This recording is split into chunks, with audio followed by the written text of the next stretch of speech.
Hello students, हम लोग industrialisation chapter पढ़ रहे थे। इंडस्ट्रियलाइजेशन चैप्टर जो हमारा हिस्ट्री का चैप्टर है, तो वन पॉइंट उसमें हमने ख़त्म किया। 1.1 जो नेक्स्ट टॉपिक है, coming up of the factory, इधर से पढ़ना है। लास्ट लेक्चर में हमने प्रोटो इंडस्ट्रियलाइजेशन को समझा था, अब इसमें coming up of the factory देखते हैं। The earliest factories in England came up by the 1730। ठीक है, तो अभी तक जो काम हो रहा था वर्ल्ड मार्केट के लिए, वो किस में हो रहा था? वो अभी तक काम जो हाउस होल्ड यूनिट्स हैं, ठीक है, उनमें काम हो रहा था। अब काम कहाँ, अब क्या होता है, 1730 से इंग्लैंड में फैक्ट्री आना स्टार्ट होती है। ठीक है, but it was only in the late 18th century the number of factories multiply.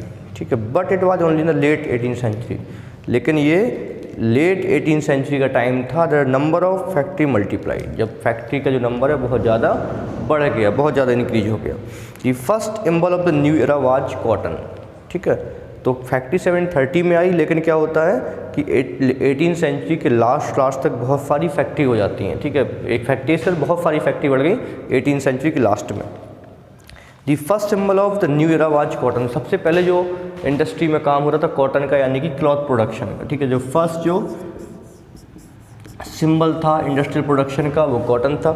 ठीक है, the first symbol of the new era was cotton. Its production boom in late 19th century. इसका production boom करता है, grow करता है 19th century के last में। In 1760, Britain was importing 2.5 million pound of raw material to feed its cotton industry. Cotton industry की demand को fulfil करने के लिए 1760 में के टाइम पे जो यहाँ पर फैक्ट्री थी उनके लिए 2.5 मिलियन पाउंड रॉ मटेरियल आता था। इतना कॉटन की आवश्यकता होती थी एज अ रॉ मटेरियल। 1760 तक ये कंडीशन थी। ठीक है ना, क्लियर। और इसके बाद क्या होता है कि इसकी डिमांड इतनी फास्ट होती है, इतना बूम करता है इंडस्ट्री कि 1787 तक, विद इन सम ईयर 1787 तक क्या होता है कि 22 million pound raw material use होने लगता है। ठीक है, इस तरीके से राइज करता है। This increase was linked to a number of changes with the process of production. This increase was linked to a number of changes with the process of production. Let us look briefly at some of these. तो ये जो increase होता है, this increase was linked to a number of changes with the process of production. There let us look at briefly at some of these. A series of invention. तो ये जो increase आया वो बहुत सारी चीज़ों से एसोसिएट है, बहुत सारी चीज़ों से कनेक्ट है, तब जाके ये चेंज आना स्टार्ट हुआ। A series of invention in the 18th century increased the efficiency of each step of the production process. A series of invention in the 18th century. 18th century में बहुत सारे invention होते हैं, उस invention से increase the efficiency या quality, efficiency of each step of the production. Production process के जो स्टेप थे उनकी क्वालिटी इंप्रूव होती है। ये प्रोडक्शन प्रोसेस के जो स्टेप थे लाइक कार्डिंग,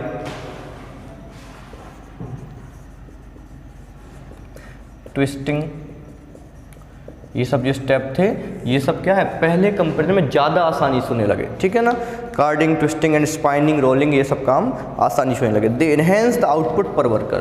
क्वालिटी इंप्रूव होने से क्या होता है, पर वर्कर जो आउटपुट था वो इन्हेंस होता है, इंक्रीज होता है। Enabling each worker to produce more, और हर एक वर्कर पहले से ज़्यादा प्रोड्यूस कर पाता है। And they made possible the production of stronger threads and yarn. And they made possible the production of stronger threads and yarn.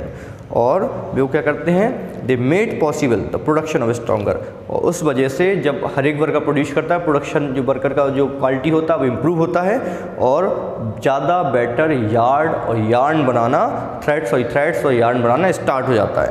Then Richard Arkwright, बहुत इंपॉर्टेंट है। ठीक है, इसका नाम याद आपको रखना है। जो फर्स्ट कॉटन मिल जिसने बनाई थी उसका नाम था Richard Arkwright.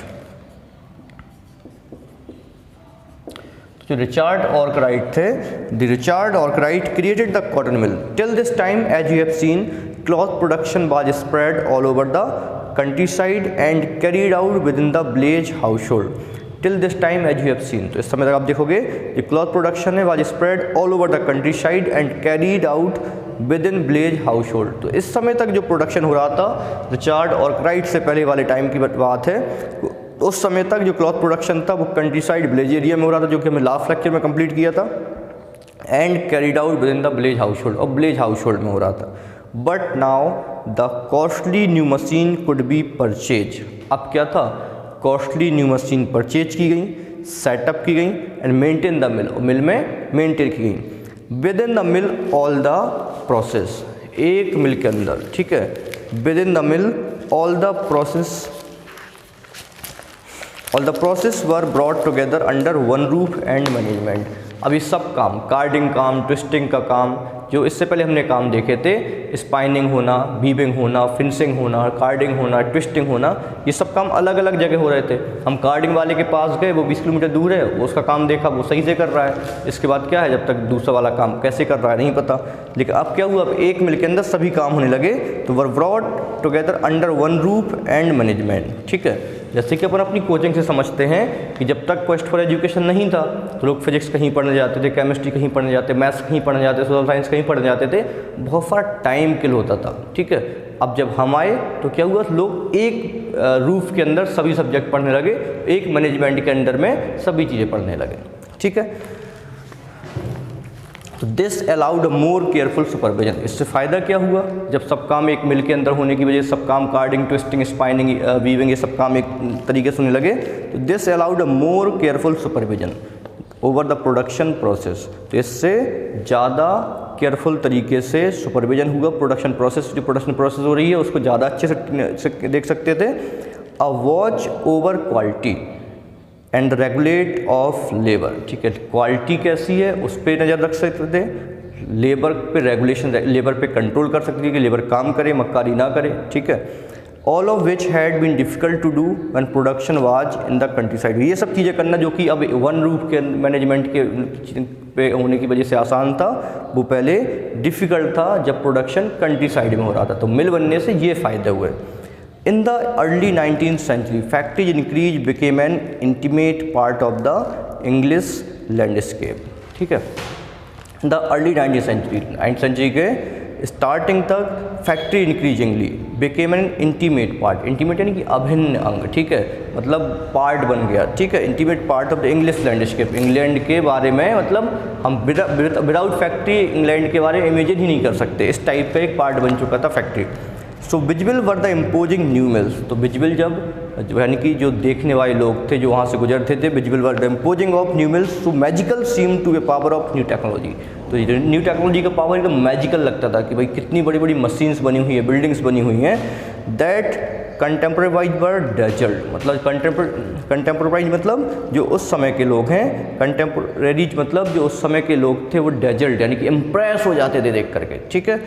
They concentrate the attention on the mill, जब वो अपना मिल पे अटेंशन करते थे, ऑलमोस्ट फॉरगेटिंग द विडल्स। विलेंस मतलब स्ट्रीट जो छोटी छोटी पतली गलियां हैं अंदर, जो स्लम्स एरिया हैं या फिर जो एरिया है जहाँ पे प्रोडक्शन और हो रहा है छोटी छोटी गलियों के अंदर, वो अक्सर भूल जाते हैं। उनको लगता था कि जो टोटल प्रोडक्शन है वो कहाँ पर हो रहा है, वो इन्हीं इंडस्ट्री के अंदर होता है, ठीक है, clear. And the workshop where production still continue. तो वो अक्सर भूल जाते थे इन फैक्ट्री को देख करके, इन मिल को देख कर इतना इम्प्रेस हो जाते, इतना डेजल्ट हो जाते थे कि भूल जाते थे कि प्रोडक्शन इसके अलावा भी कहीं पर हो रहा है, विनेल्स में, स्ट्रीट में प्रोडक्शन हो रहा है या वर्कशॉप में हो रहा है, ये चीज़ वो भूल जाते थे। उनको लगता था कि सब काम क्या हो रहा है, इन्हीं इंडस्ट्री, इन्हीं फैक्ट्री के अंदर हो रहा है, ठीक है। तो इस तरीके से अपना ये 1.1 जो लेक्चर है 1.1 टॉपिक है वो फिनिश हुआ। Next topic 1.2 the pace of industrial change, उसको हम नेक्स्ट लेक्चर में पढ़ेंगे।